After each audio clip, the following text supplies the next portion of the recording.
Navbatdagi savol. Anvar men 20 yoshdaman deyapti. Murod men Anvardan 3 yosh kattaman deyapti.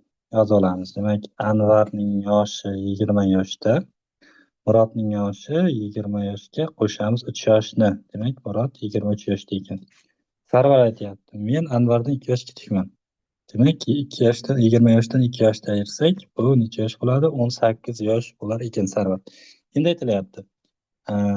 Shunga ko'ra Anvar, Sarvar va Murodning 3 yildan keyingi yoshlar yig'indisi nechaga teng bo'ladi? Uchalasiga ham 3 yoshdan qo'shamiz mana. 3 yoshdan qo'shsak, Anvar 23 yoshga to'ladi, Murod esa 26 yoshga to'ladi, Sarvar esa 21 yoshga to'laykan. Endi uchalasining yoshini qo'shamiz. Qo'shsak, necha bo'ladi? 23 ga 26 49, 49 ga 21 ni qo'shsak 70 yosh bo'lar ekan. Bu bizada mana javob bo'ladi.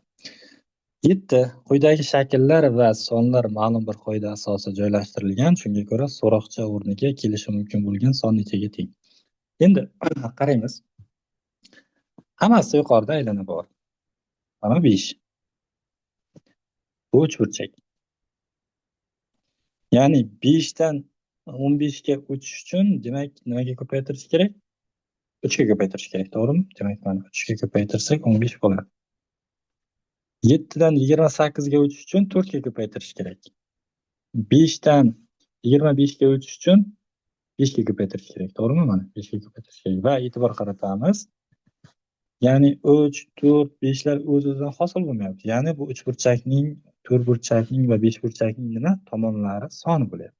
Xulosa, har safar mana bu yerga faraz qilaylik, qandaydir shakl yozilgan bo'lsa ham mana masalan bizda u 7 burchak bo'ladimi yoki 8 burchak bo'ladimi? 1, 2, 3, 4, 5, 6, 7 va 7 burchak va tepada mana bu yerda 10 hosil bo'lsa, tepaga aylana qo'yib qo'ysa ham nima bo'lar ekan? Mana bu yerdagi son ko'paytirilgan tomonlar soni masalan 7 bo'lsa, mana bu yerga masalan 70 hosil bo'lib qolyapti ekan. Bu degani mana 8. Bu yerda ko'pburchak tomonlari nechta? 6 ta.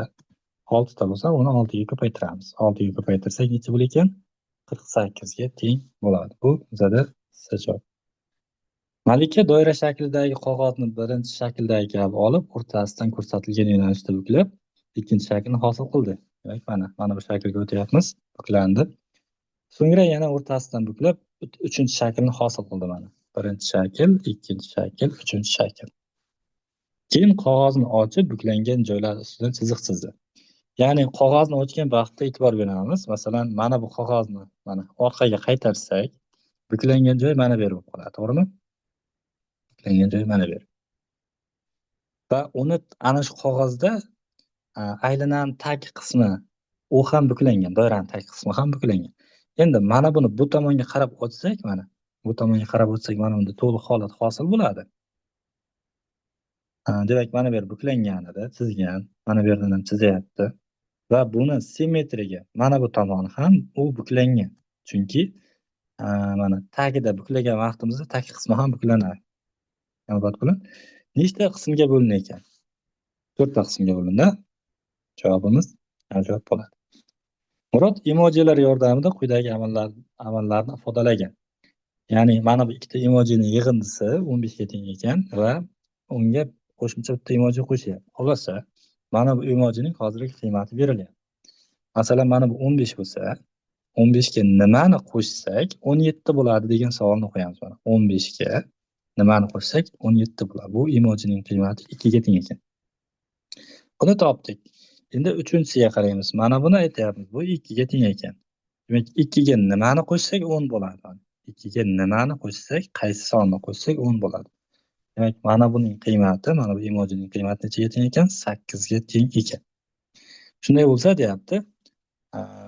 Uchinchi, mana buni topishimiz kerak.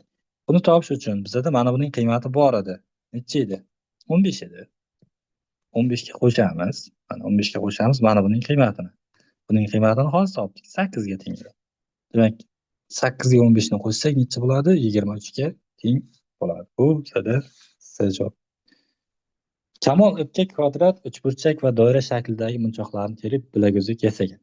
U yasagan bilaguzuklardan 4 tasi bir xil, bittasi esa boshqacha. Shunga ko'ra qaysi bilaguzuk boshqalardan farq qiladi? Qaraymiz. Demak, bilaguzuklarda mana kuzatyapmiz. Mana uchburchaklar, mana bunda 3 ta, 4 ta uchburchak bor ekan. Mana 4 ta uchburchak bor, 2 ta aylana bor va 2 ta to'rtburchak bor.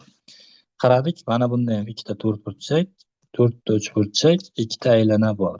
Bir sonini kuzatib chiqyapmiz. Bunda ham shunaqa mana. 2 ta aylana, 4 ta uchburchak va 2 ta to'rtburchak bor. Joylashishi ham bir xil, chunki to'rtburchaklar har doim uchburchaklar orasida joylashyapti. Aylanalar ham uchburchaklar orasida joylashyapti. Endi mana bunga qaraymiz, D-siga. Mana aylana 2 ta tushyapti. Lekin mana bu yerda farq qildi. Uchburchaklar soni nechta bo'lib qoldi? 3 ta bo'lib qoldi.